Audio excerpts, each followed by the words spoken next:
tayo po ngayon, nakatapos tayo ng isang buwan. So tayo po ngayon nasa month of April na po. And again, welcome po sa ating e-Discipleship 101.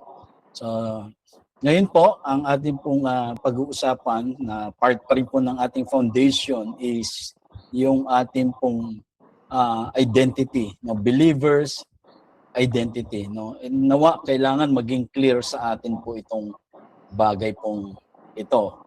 So again, ang objectives po natin, una ay maipaliwanag ang ating spiritual na katotohanan ng born again na espiritu ng mananampalataya. Makilala ang kaibahan ng espiritu, ng kaluluwa at katawan. Ano pa, maintindihan na ang totoong ikaw ay nakabase sa iyong bagong espiritu sa halip na tungkol sa damdamin, past o nakaraan or performance. Next po is yung matukoy ang ugnayan ng espiritu, ng kaluluwa at katawan sa pagpapahayag ng spiritual na realidad sa natural pong buhay. Maunawaan po natin kung paano ang isip, damdamin at ang kalooban ay nagiging daluyan po ng spiritual na katotohanan mula sa espiritu. At may ugnay yung renewed mind, no? Sa practical na pamumuhay doon sa Romans 12:2, pamumuhay na bilang isang Christ-centered na identity. At may pikita, pangatlong bagay sa pang-araw-araw na buhay, yung righteousness, authority at fullness na galing kay Kristo, may sa buhay ang pagka-align ng isip at damdamin sa bagong espiritu. At mapapansin ang epekto nito na sa pagkakaroon po ng kapangyarihang provisyon at dominion sa natural na mundo. So purpose po natin ay upang maunawaan ng bawat mananampalataya na ang tunay na pagkakakilanlan or identity niya ay nasa kanyang espiritu bilang bagong nilalang kay Kristo. At matutunan kung paano maipahayag ang spiritual na katotohanan ito sa kanyang isip, damdamin at katawan sa pamamagitan ng pananampalataya at sa kaalaman kay Kristo. So yun po yung ating pong pinag-uusapan, pag-uusapan ngayon pong gabi. So bakit ito importante? Ito po yung pundasyon po ng mga mananampalataya. Kapag itong bagay po na to ay hindi naging malinaw sa buhay po ng isang mananampalataya, ang kanya pong buhay bilang isang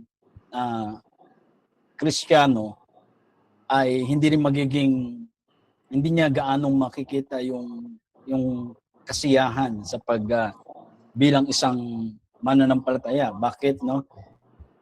Kasi napapalitan ng ibang bagay patungkol doon sa katotohanan na meron siya.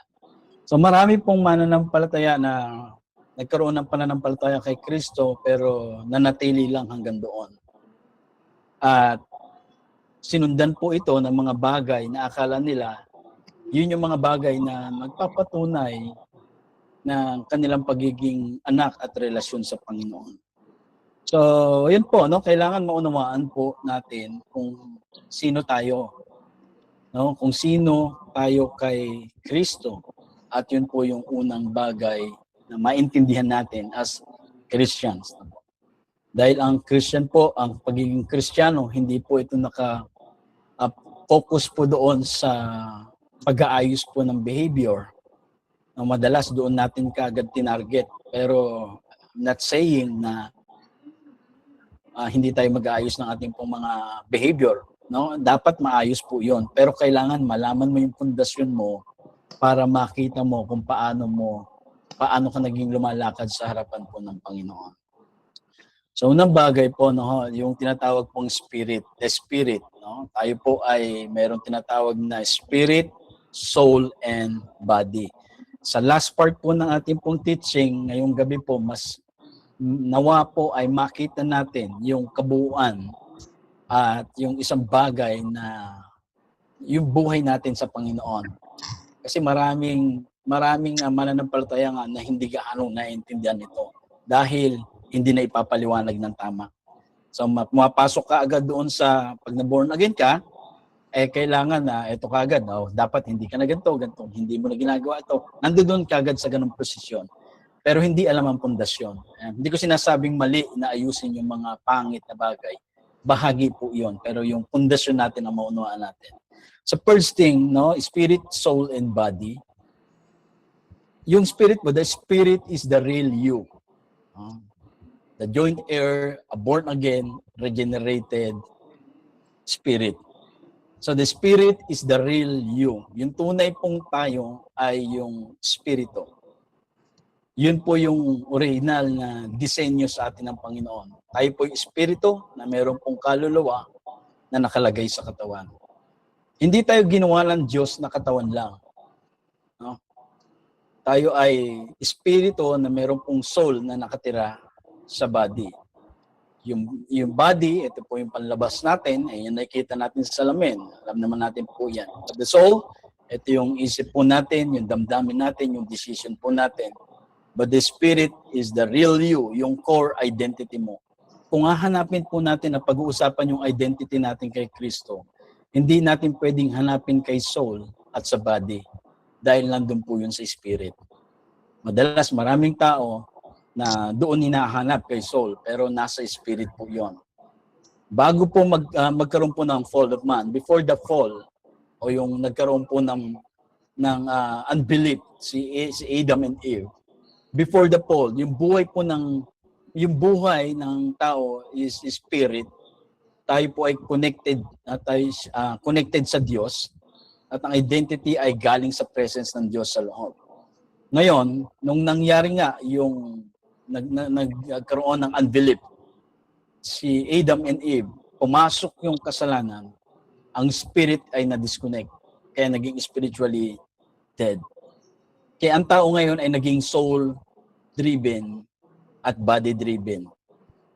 Ibig sabihin, doon po nagsimula, no, ang tao, dahil nahiwalay, nagkaroon po ng spiritual death, no, yung ating pong relasyon at connection sa God, naging soul-driven and body-driven po ang tao.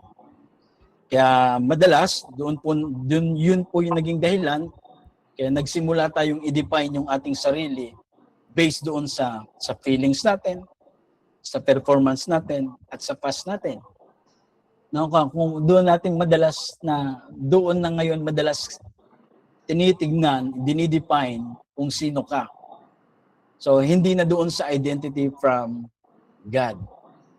But the work of Christ, si Jesus, hindi lang po dumating para ayusin yung ating behavior, dumating siya para ibalik ang espiritu ng tao. So, hindi niya inayos yung luma, no? Again, ulitin po natin, maging clear po sa atin ito. Ang pagiging born again po ay hindi ho pagsasaayos. Okay?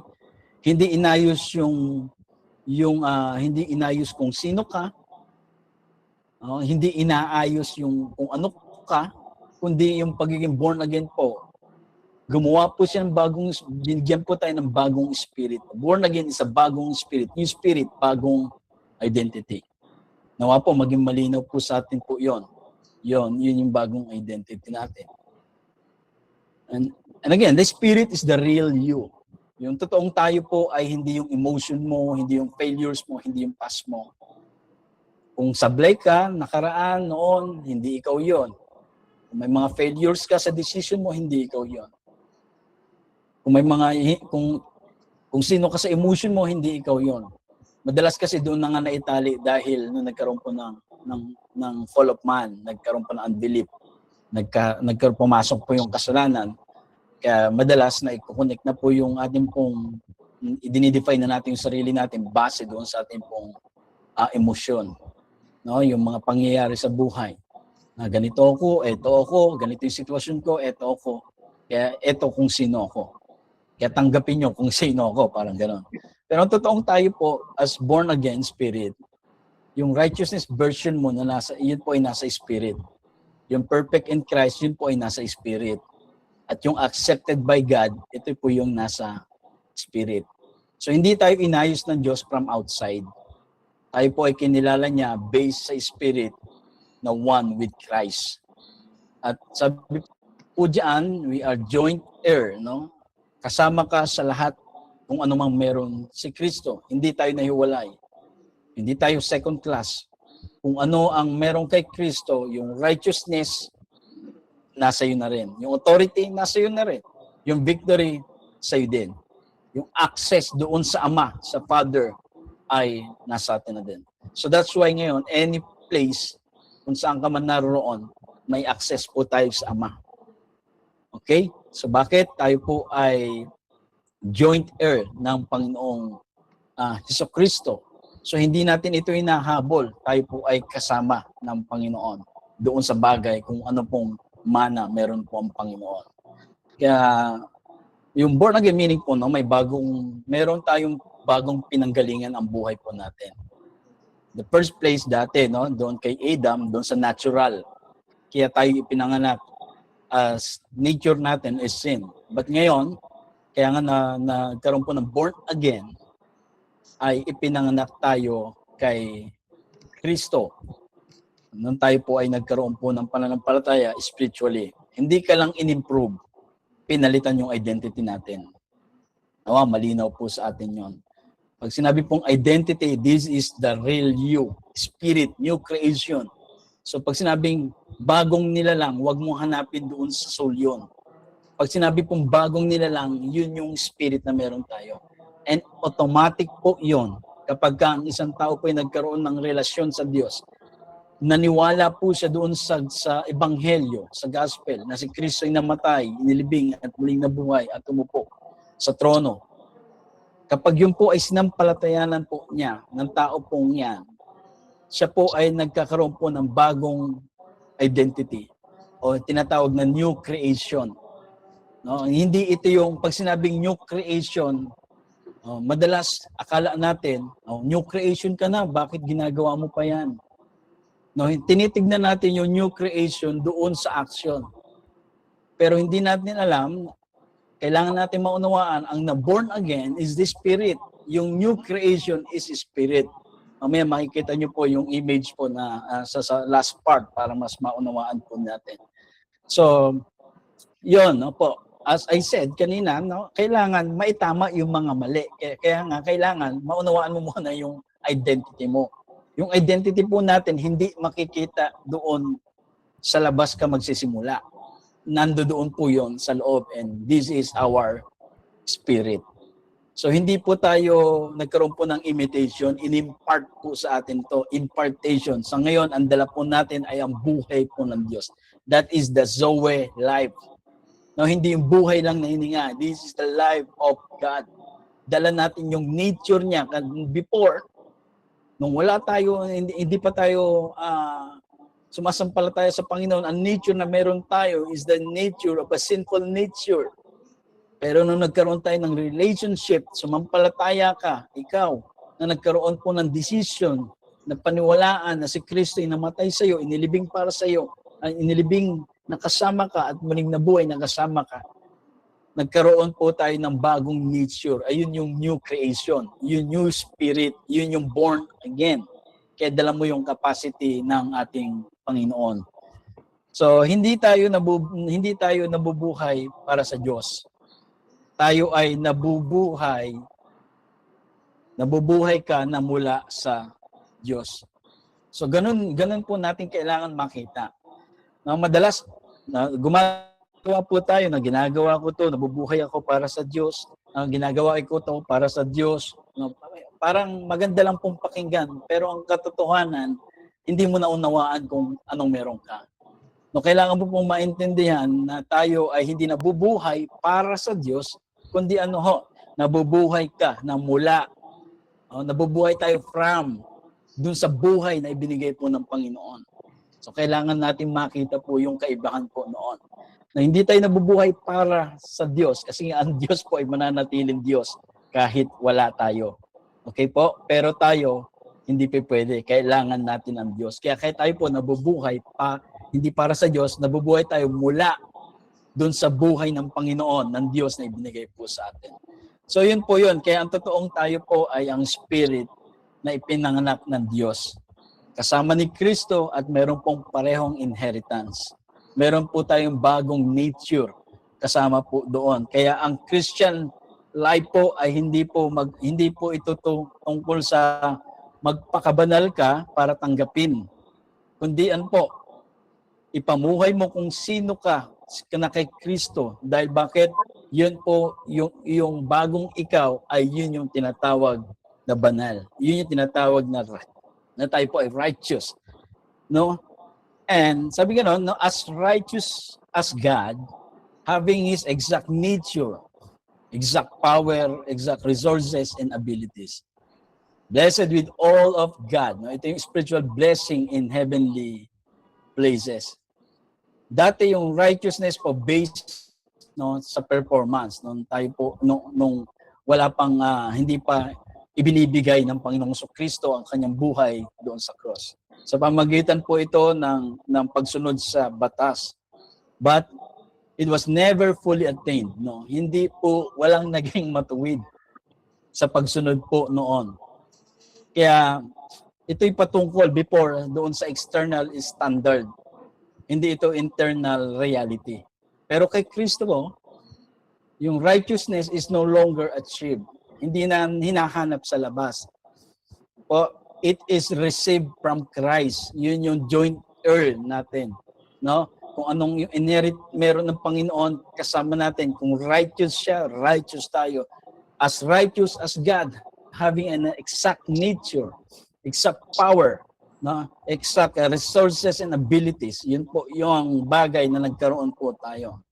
So, sa ginawa po ni Kristo, hindi lang niya tinanggal yung kasalanan, ibinigay niya pa yung kanyang righteousness. Kaya kailangan natin maunawaan, ang pagiging matuwid po ay hindi kayang makuha sa performance. Ginawa na po nila sa Old Testament po yan, but wala pong nakakuha. Kaya dumating po si Kristo, hindi para abutin po natin ang righteousness, para ma-receive natin kung tayo sasampalataya sa Kanya. Tandaan po natin, no? Hindi lesser righteousness, hindi rin partial righteousness. Kundi ito po yung exact, no? Yung kabuuan na righteousness ni Christ ay na-receive po natin. Kaya ang believer po ay hindi lang forgiven, nagkaroon po tayo ng pagiging isa kay Kristo. Dahil si Kristo ay righteous, dahil si Kristo ay full of God's nature, full of divine life, kung nasaan ka kay Kristo, iyon ka rin. No, as righteous as God, hindi ibig sabihin po na ikaw ay naging Diyos. Kundi yung righteousness mo, yung righteousness ko, ay same source and same quality. Hindi ito progressive na dahil naging mas masipag ka, dahil mas maging prayerful ka, naging nadadagdagan yung righteousness mo. Hindi po ito progressive. Ito po ay pare-pares tayo ng source na ibinigay po ng Diyos. At hindi rin ito nawawala doon sa mga tunay na sumampalataya. Ito po ay perfect, complete, and permanent. That's our righteousness. Na po sa ngayon, hindi po tayo trying to be righteous bilang mga namanampalataya. Kaya paulit-ulit ko pong sinasabi sa atin na every time na magpe-pray po tayo, wag nating i-treat yung sarili natin na hindi tayo worthy sa harap ng Panginoon. No, parang pakiramdam natin hindi tayo katanggap-tanggap dahil sa mga palpak ko, sa mga bagay na nagawa ko. Again, yung identity po natin hindi nagde-define ng ating pong mga failures. Po, yung identity natin, yun yung na-receive natin. And this is the Spirit. Yun po yung bagay po na yan. Kaya hindi tayo trying to be righteous. You are righteous. Yung Spirit na yun, righteous po yun. And having His exact nature, ito yung hindi ka lang nagkaroon ng bagong label, meron kang bagong nature. Dati fallen nature, ngayon tayo po nasa divine nature tayo. So ang buhay po natin ay hindi na struggle to imitate God, kundi expression of His life in you. Kaya yung power, yung resources and abilities, ito po yung capacity language na hindi ka iniwan ng Diyos na bahala ka na mag-survive. Binigyan po tayo ng power to live, resources to function, and ability to manifest Christ. So, hindi po tayo kulang, hindi tayo empty. We are fully supplied in Christ. At sabi nga noon, tayo po ay blessed with all, not all of God. Ito yung ito po yung dito ay hindi yung material but spiritual reality po natin. Wala nang kulang sa binigay ng Diyos. Hindi ka naghihintay para ma-bless. You are already blessed. No po? Hindi tayo gumagawa ng mga bagay para ibalik sa akin ng Panginoon. Mga kapatid, ang ating pong Diyos is not a reactive God. Tandaan po natin yan. Hindi niya tinatapatan yung bagay na ginagawa po natin. Hindi kung mas marami ka, hindi kung mas maganda yung ginagawa mo, mas maganda yung matatanggap mo ay mas maganda rin. Hindi po kasi ang ating pong Diyos is proactive. Namatay po siya nung tayo pong panahon ng makasalanan. Ibinigay niya ang kanyang buhay at siya'y naging kasalanan. So, ibig sabihin po nun, nasa sadlak tayo ng kalalagyan natin, wala tayong kayang ipakita sa Panginoon, pero siya ang nagbigay. And before the foundation, before the creation, ibinigay na po ang redemptive plan ng Panginoon bago pa magkamali ang tao. He is a proactive God. Nauna na siyang nagplano bago pa magkaroon po ng kasalanan ang tao. Kaya everything na kailangan natin to live and godliness ay nasa atin na kay Kristo. So yun yung kailangan nating maunawaan at maintindihan. So sa natural po, ang tao ay laging nasa sense po na parang laging nasa kakulangan. No? Why? Kasi tayo po, we're lacking nothing. We're carrying divine help. And even the angels, no, served by angels, feared by demons, obeyed by nature. No, hindi dapat po tayo takot sa mga demonyo kasi ang demonyo po ang takot sa atin. Yun po ang katotohanan. At kapag ikaw ay kay Kristo na, hindi po pwedeng yung liwanag at dilim ay nasa parehas na nasa atin. No. Wala na pong kadiliman kapag nasa liwanag na. And that's the Word of God says. Na kapag ikaw ay nasa liwanag na, there's no more darkness na. Kaya we're lacking nothing. No, sa natural, no, ang tao po laging may sense ng kakulangan, kulang provision, mahina ako, kulang ako sa lakas, kulang ginagawa ko.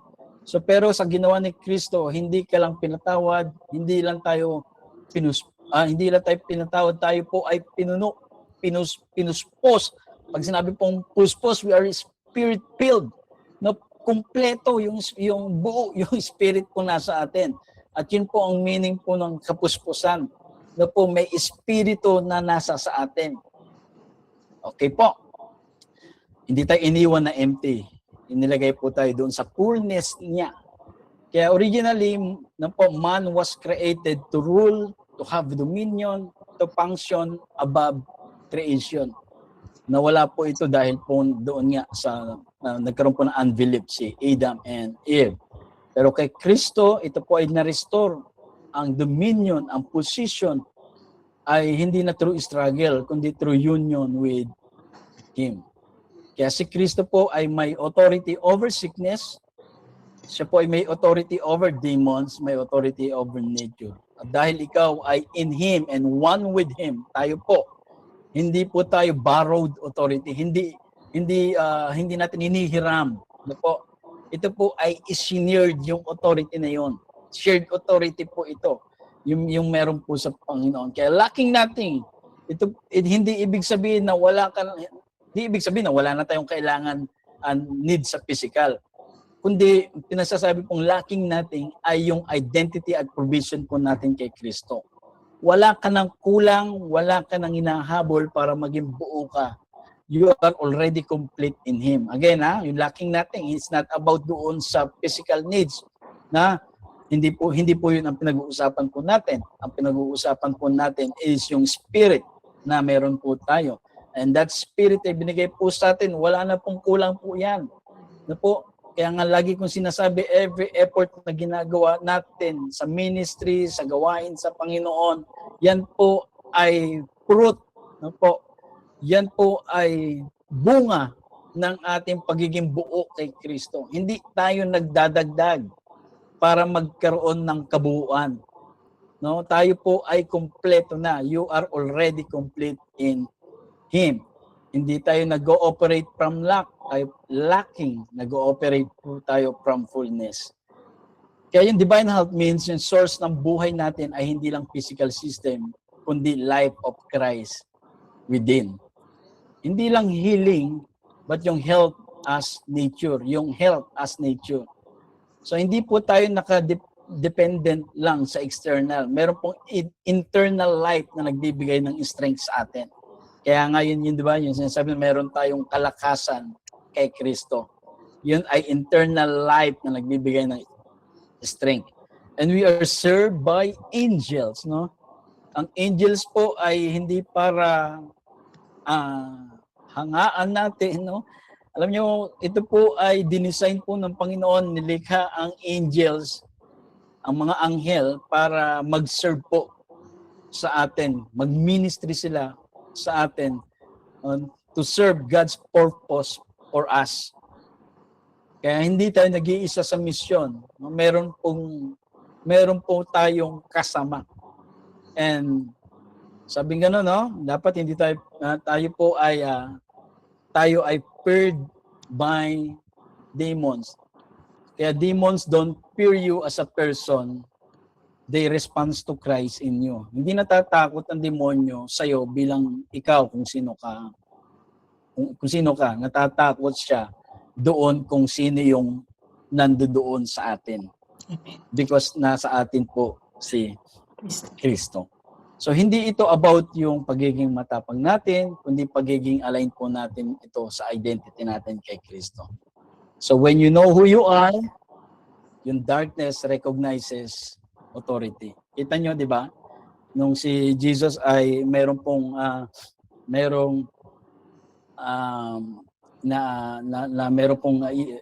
evil spirit, yung isang tao, yun.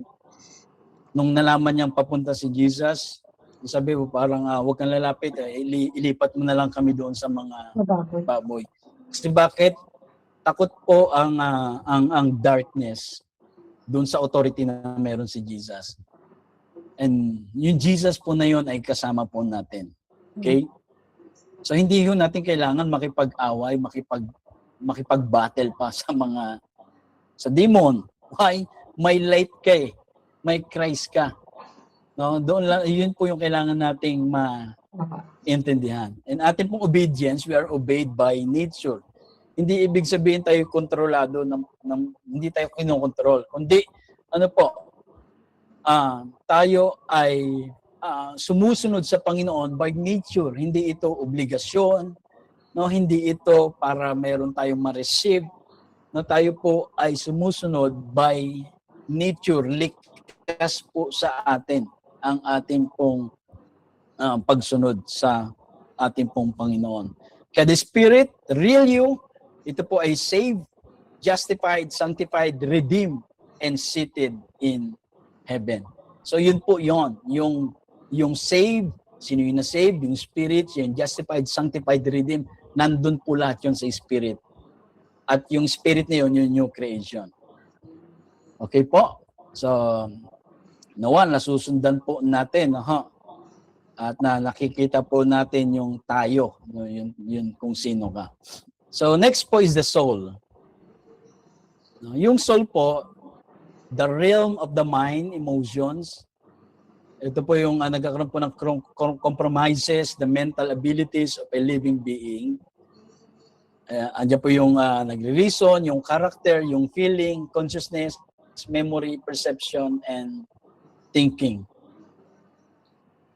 Ang mind po, no, at yung feelings ay ito po yung tools created by God. But hindi po ito yung ating identity. Yung mind, reason, thinking, perception, memories, yung emotion, ito po yung feeling. Siya po yung nagre-response at siya yung merong pong awareness. Originally, God designed mind and emotion to be aligned with spirit. Sa original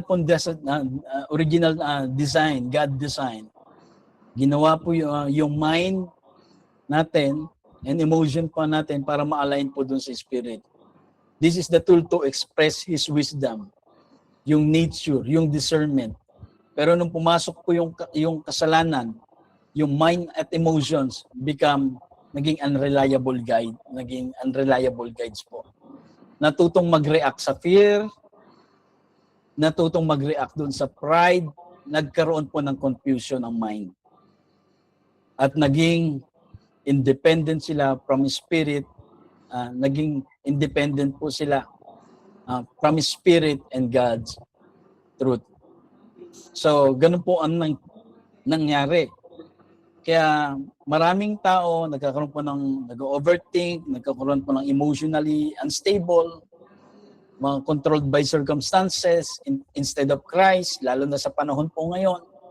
Na po, tumataas ang presyo po ng oil, ng mga gasolina dahil sa gera po nangyari. So yung mind po, no, siya po yung nagre-response. Siya yung nag-overthink. No? Kaya kailangan po mai-align po yung mind doon sa spirit. Kaya Jesus, ito po nangyari, ni-restore niya yung not only the spirit but also the mind and emotion. So renewing thoughts, patterns, aligning yung feelings with truth, at pinorm Christ-like character. This is why renewing the mind is so important. Yung mind and emotions become partners of the Spirit, not master. Kaya kailangan pong ma-renew yung mind ng tao para ano po, kasi nga makita niya po yung original na kung sino tayo. Yung mind and mental abilities, ito po yung guided by God's wisdom. Kaya kailangan yung thinking kailangan yung thinking natin align with the divine perspective. Yung memory natin, lagi natin maalala that we are redeemed to focus on truth, hindi dun sa guilt. Makita po natin na yung situation dun sa kingdom, God's kingdom, sa lens ng God's kingdom. No, yun po yung kailangan na maset po yung mind po natin, yung emotion po natin, yung feelings, yung consciousness as yung character ay mamold po, not in sin but by grace. Meaning po yung mind and emotion are fully functional po ito, and spirit-led tools to express your true self in Christ. Kailangan po ma-express po, no, yung tunay na ikaw kapag na-renew yung mind and yung ating emotion. Yun po yung kailangan natin makita. Again, no, hindi natin identity yung mind and emotion natin. Hindi porket kung ano yung nasa isip mo, yun ka. Nasa isip mo na parang ganito lang ako, yun ka. Nasa isip mo na ganito yung sitwasyon ko, yun ka. So hindi po, no? Hindi yung mind natin and emotions ang identity natin. Sila po ay tool para ipahayag. No? Tool po yung mind and emotion para maipahayag yung spirit-led life, yung spirit na meron tayo. Kaya, so in this part po of being, the being that transfer yung spiritual realities doon sa natural. Sa design po ng Diyos, ang tao po meron po tayong tatlong levels, spirit, soul, and body. Yung soul po natin ay nagiging bridge to life. Ito po yung nagpapakita ng spiritual realities doon sa physical world. Again, ulitin natin. Yung soul po, ito ay tulay. Opo. Siya yung nagpapakita ng spiritual realities sa physical world. Ito yung nagdadala ng unseen doon sa tangible experience. So kung tayo po ay righteous in spiritual realities natin, yung soul po dapat pong maniwala doon sa part na yon, kaya tayo ngayon mabubuhay sa mundong ito as righteous person. Nakuha po natin. No? So, from spirit, si soul po yung magdadaan kay soul, kailangan mag-agree yung soul para mag-material po ito sa physical. So, yun po, no? Tinatransfer po. Yung soul po, it is this part of the being that transfer the spiritual realities to natural. So, Jesus, nung nagkaroon po ng redemption through Christ, kailangan po magkaroon po ng renewal ng soul. No? Ma-align po yung mind, emotion, and will natin. Kaya, ang principle po, no, yung spiritual reality natin doesn't stay spiritual. Kailangan mag-close po ito. No, mag-flow po ito through soul at maging buhay po natin. Kaya ang spirit po ang source ng ating identity, ng righteousness, ng ating life. At ang soul naman po ang channel ng truth at divine life. Yung body naman po natin doon nagmamanifest po what soul express. Kaya yung spiritual to natural flow, yung faith natin becomes action. Yung peace natin, again, sa ating pong part ng ating pong identity, we have peace in Christ. That's our reality. Kahit magulo ang sitwasyon, ikaw ay kapayapaan kay Kristo, and that's our identity. So dahil yung mind mo, ito yung soul natin, nag-response doon, na tayo po ay may kapayapaan, tayo kapayapaan na. So kahit magulo ang mga sitwasyon natin sa paligid, yun yung inilalabas natin ngayon. Hindi tayo affected ng mga kaguluhan na nangyayari sa labas ng sitwasyon po natin. And yun po, no? Kaya without the soul, yung spirit, kapag ka hindi po nag-agree yung soul doon sa spirit, ang mangyayari po niyan, hindi magmamanifest kung ano yung totoong ikaw. Kaya bakit nangyari po yun? Dahil after po ng fall of man, naging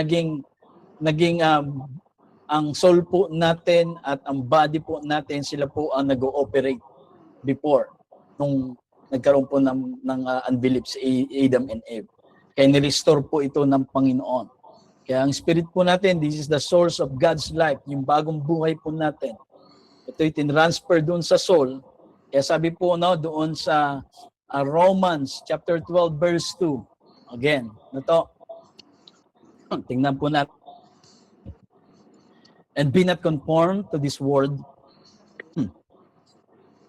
but by you transformed by the renewing of your mind, that you may prove what is that good and acceptable and perfect will of God. So, isa-isahin po natin na po.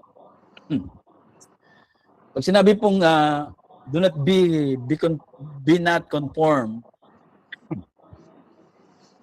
ang ibig sabihin po noon is yung sa Greek meaning po niya is systematizo. Anong ibig sabihin po noon? Do not be not conformed. Ibig sabihin doon to pattern oneself after. No? O kaya i-adapt yung outward from doon sa not genuine. Ibig sabihin po noon, ang binabanggit po kasi po dito na be not conformed, wag mong maging pattern, yung pattern na hindi na nasa loob mo. Kundi wag mong maging pattern kung ano yung pattern, yung word po, no? To this word, hindi ito yung, kasi nakuha natin itong verse po na itong talata pong ito. Madalas ginagamit po natin, huwag kang makiayon. Sabi sa Tagalog, huwag kayong magsiayon sa sanglibutang ito. No? Ikinabit po natin doon sa yung huwag makiayon sa libutan, yung dapat hindi mo na ginagawa yan kasi makamundo yan. O dapat hindi ka na ganito kasi makamundo yan. Huwag kang makiayon sa mundong yun, sa mundong ito. So, yung mundo pong tinutukoy po doon, nung time po nila, kung babasahin po natin Romans 12, from Romans chapter 1 hanggang 11, ito po yung system po na kung saan, law system. Ibig sabihin, yung kanilang pong worship, ito nga po yung naging tanong din ni Brother Fred no last time. yung kanilang pagsamba ay based po doon sa performance, no? Yung kanilang righteousness ay based po doon sa law, no? Sa law system. Kaya Romans 12:1 and 2, no? Kaya huwag kayong umayon. Ang tinutukoy po diyan ay huwag ninyong hanapin ang inyong katuwiran, ang inyong righteousness doon sa pattern ng mundo. Hindi yung makamundo, kundi yung system na mayroon po sila. And that time, yung system po ay yung tinatawag po na yung law system. Na gawin mo to para i-bless ka. Ganito ang gawin mo para makatanggap ka. Ganito ang gawin mo para maging matuwid ka. So kaya sabi ni Paul, huwag kayong magsiayon sa sanlibutan ito. So yung word po na yon, this is the age o system, yung culture nila that time, hindi yung physical earth. Yung thinking pattern na sila po ay nasa fallen system. Kaya si Paul addressing yung mindset and the belief system nila.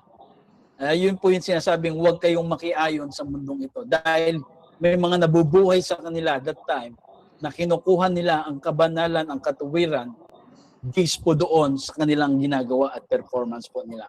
Kaya sabi ni Paul, hindi nyo na kailangan gawin yan. Ayun yung sinasabi niya, na huwag nyo nang gayahin yung pattern nila.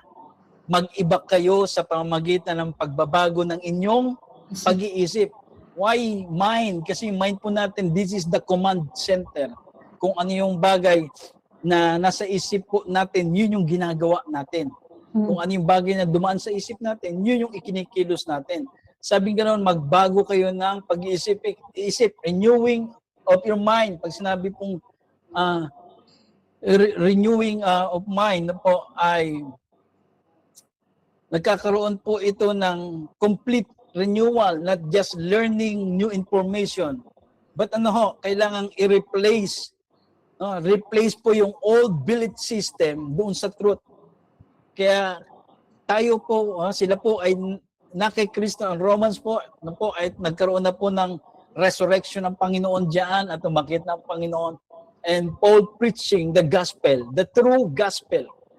Ang pinapangaral niya po ay yung tunay pong ebanghelyo na ang katuwiran ay masusumpungan kay Kristo lamang. Mag-iba kayo sa pamamagitan ng pagbabago ng inyong belief system, ng isip, upang ma-replace po yon. Sabi gano'n, upang napatunayan ninyo, sa English sabi gano'n, that you may prove what is good. Ano yung prove?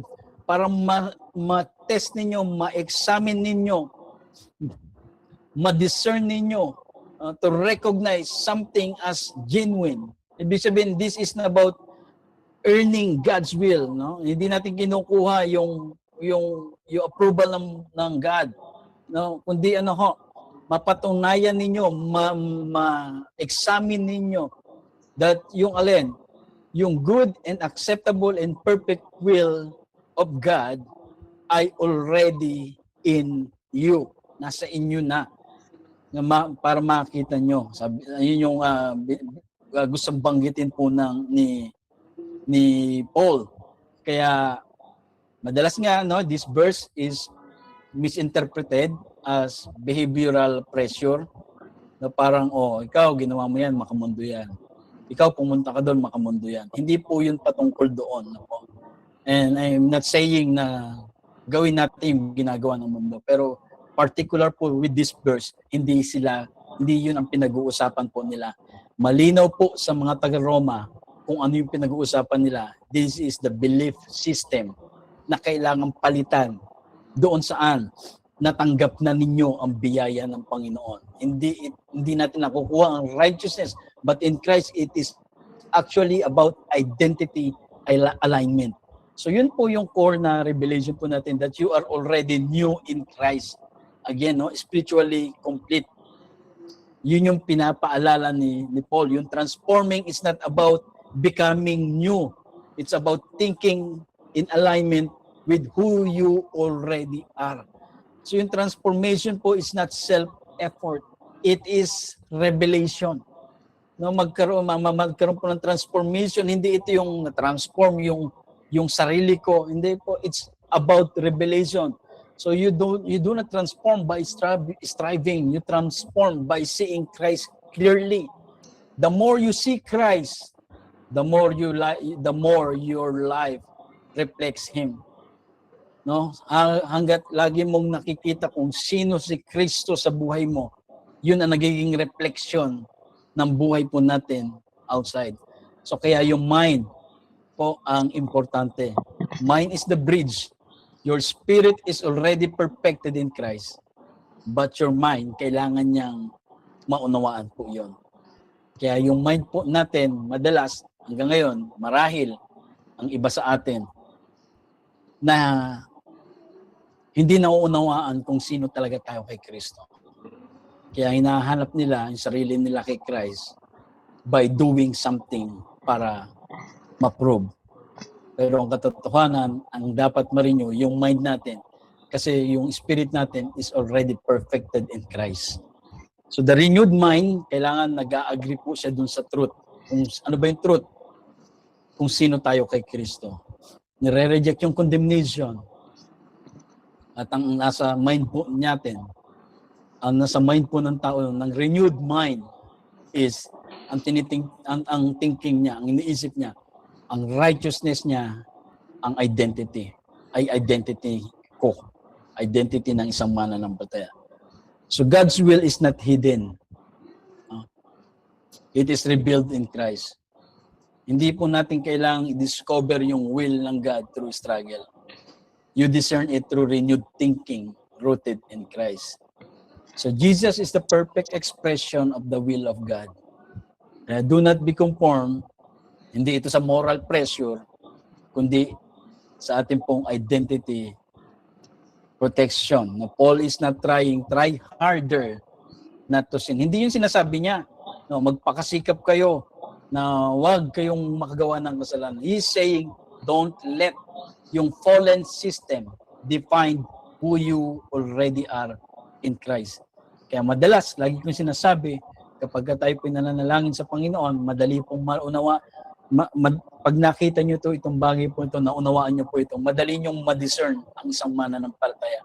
Kung siya ba ay spiritually matured or siya po ay spiritually hindi niya naunawaan kung sino siya. So this is the foundation, mga kapatid. Okay? Kaya sabi gano'n lang po, the soul needs to be renewed for the body, ito yung physical natin, to be transformed. Kasi ang body natin, wala naman pong ikikilos yan kung ano po yung kinuman po ng mind. Kapag renewed ang mind, kita nyo, isipin yung takot kayo. Ano ang magiging reaction ng katawan natin? Diba, biglang para ka may maririnig, na parang i-connect doon sa mind mo na nakakatakot. Biglang yung paglingon mo gano'n, kahit wala naman, biglang magkakaroon ka ng may image ako nakita. Mayroon akong nakitang biglang mabilis. So, ganun po, nagre-react po nagre-respond po yung body kung ano po yung nasa mind.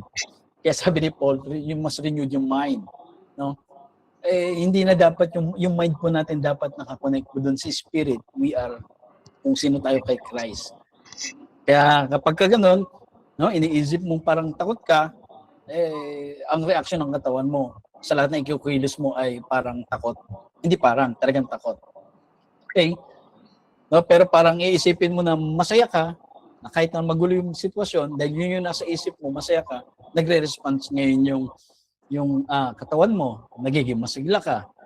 Pero kapag iniisip mong malungkot ka, ang response ng katawan natin, pupunta tayo sa sulok, makikinig na lang ako ng music, pakiramdam ko na pakiramdam ko malungkot na ako. So that's the power of mind. Kaya kailangan ma-renewed. Kapag ang mind po ay nakakonect pa rin doon sa fallen system, no? Sa law base na kailangan do something for God para merong gawin ang God para sa atin.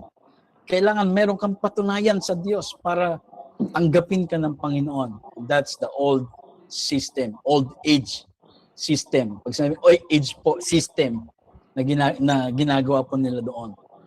So that's why Paul na-receive niya revelation, no? He preaching the true gospel. Sabi niya, you must renew your mind. Palitan nyo na yung system na meron kayo sa old system dahil we are already perfected in Christ. Why? Proverbs 23:7, for as he think in his heart, so is he. No, sapagkat kung ano yung iniisip niya sa loob niya, ay gayon siya. Sabi gano'n, no, kumakain ka, tumiinom ka, sabi niya sa iyo, ngunit ang puso niya ay hindi sumasa iyo. So tingnan po natin, no. Sabi gano'n, kung ano yung iniisip niya to think, no? Ano yung think po natin? Ito po yung nag-estimate, no?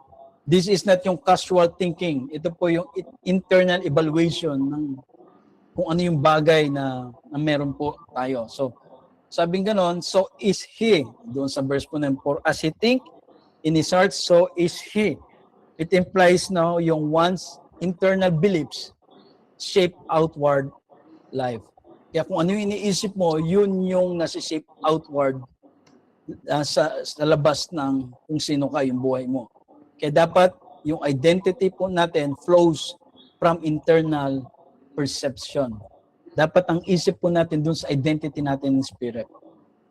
So, in speak about, sabi nga no, sa verse po na to, or dun sa verse na binasa po natin, meron daw po na it speaks about a man who appears generous. Merong nagpakita na parang generous. He says, sige, kumain kayo at uminom.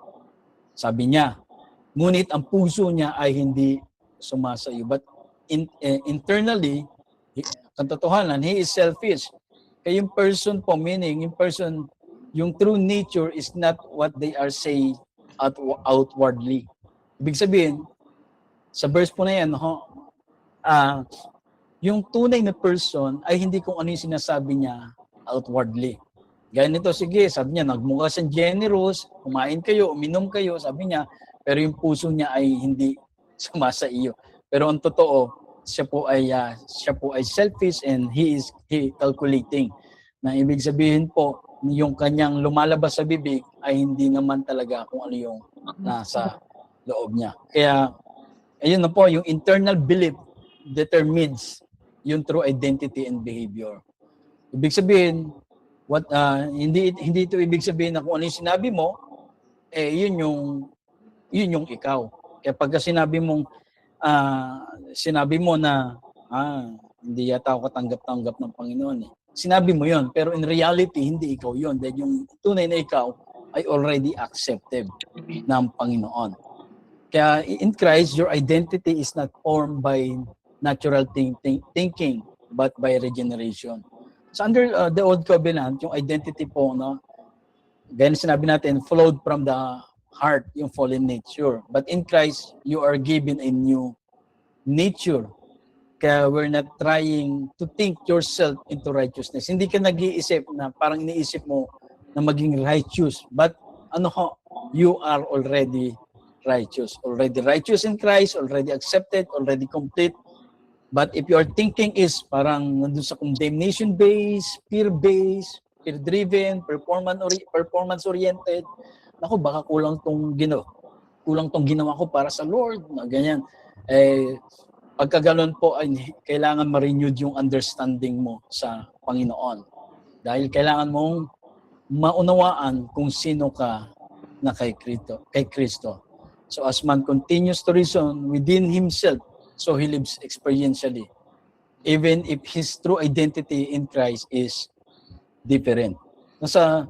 Kaya doon connected po ito, no, sa Romans 12, na renewing the mind aligns with the truth. Kaya kung ano yung dapat na paniwalaan mo, dapat doon sa truth. Pag sinabi ng identity natin that we are already blessed, hindi pa lang mabibless tayo. We are already saved, hindi pa lang masisave tayo. We are already righteous, hindi pa lang magkakaroon tayo ng righteous. We are already holy, hindi pa lang tayo magkakaroon ng holy. Yan po ay natanggap na natin in spirit. Kaya ano po nangyari?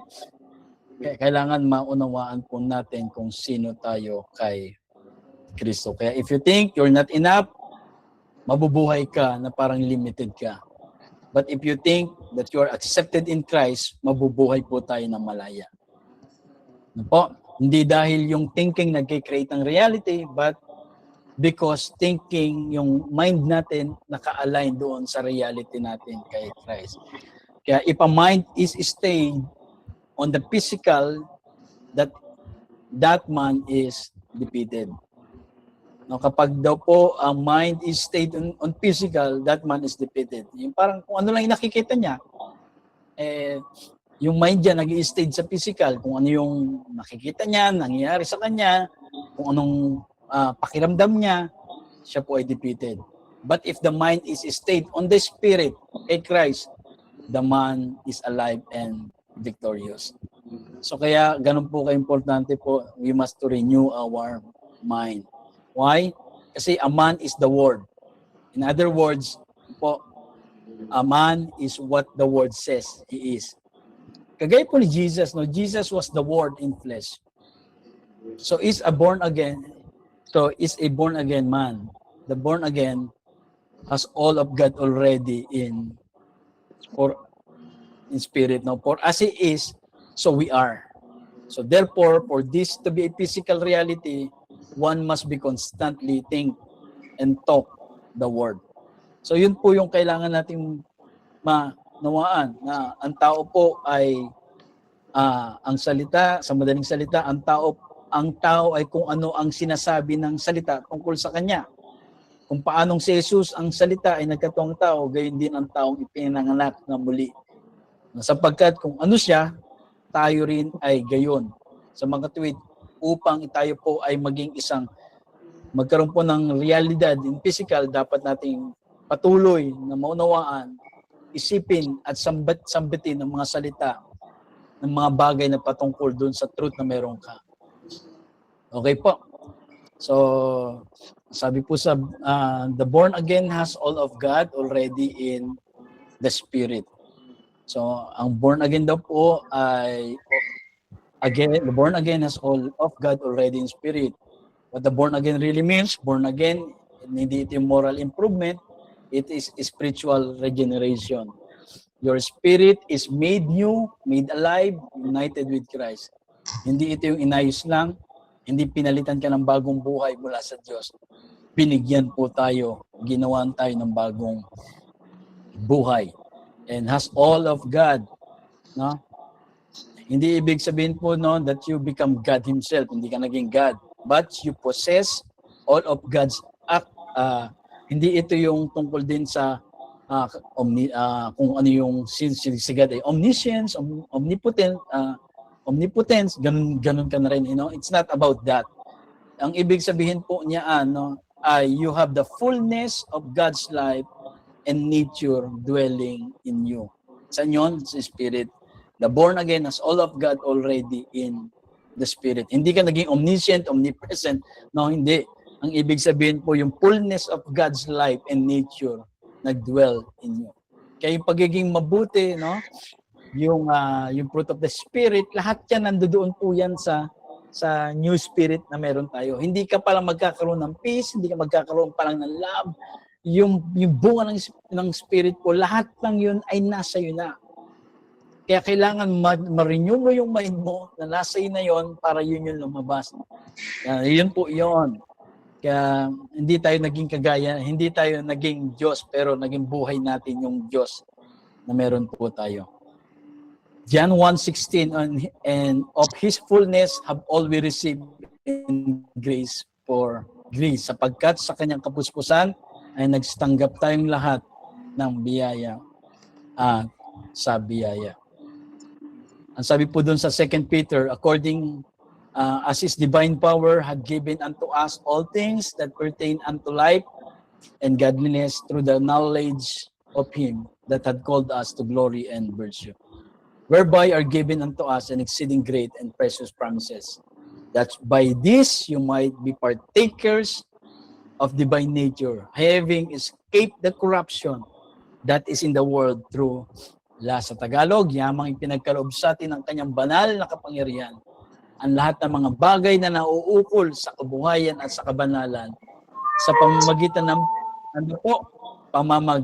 ng pagkilala sa Kanya na tumawag sa atin sa pamamagitan ng Kanyang sariling kaluwalhatian at sariling kagalingan.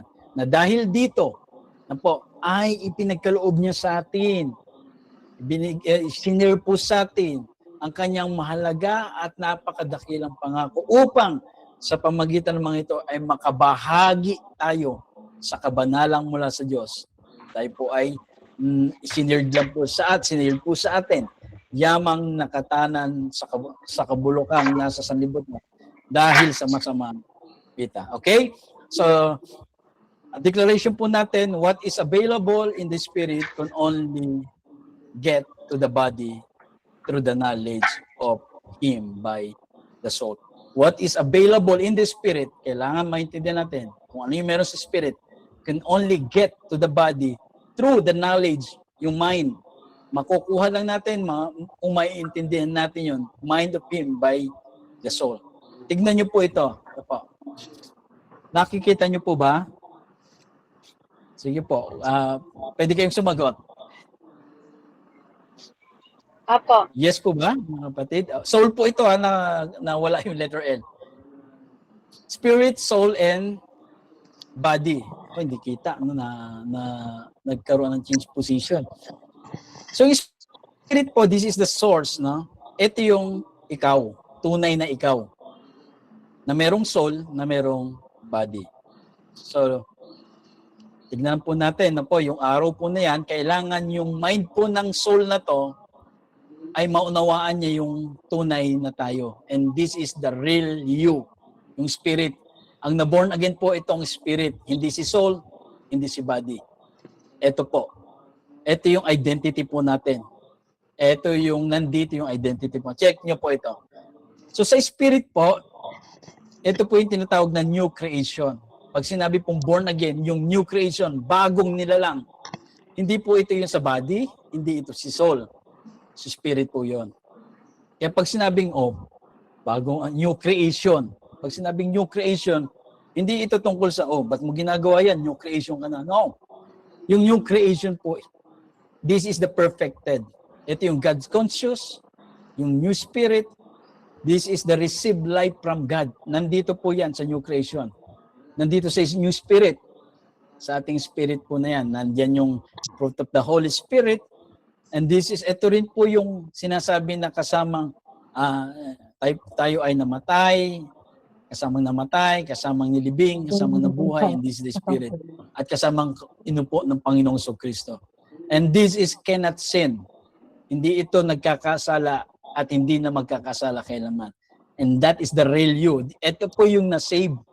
Ito yung naligtas. The real you, all spiritual blessings, andyan po yung presence ng Panginoon. Okay? Kaya sinasabi ko kanina, lagi ko sinasabi, hindi ka nag-worship para ma-receive mo yung presence. Yung presence po kasama nito. Nandito po andyan po ang Panginoong Kristo, the Spirit na iniwan sa atin, the Holy Spirit na ibinigay po sa atin, at kung nasaan ang Panginoong Kristo ay naroon din daw po ang Ama. So, nauunawaan po natin, this is the real you. This is the identity in Christ. Okay? Kung ano yung meron kay Kristo, nandito po yan. Sa spirit po na yan. Kaya ngayon, ano pong trabaho ni soul?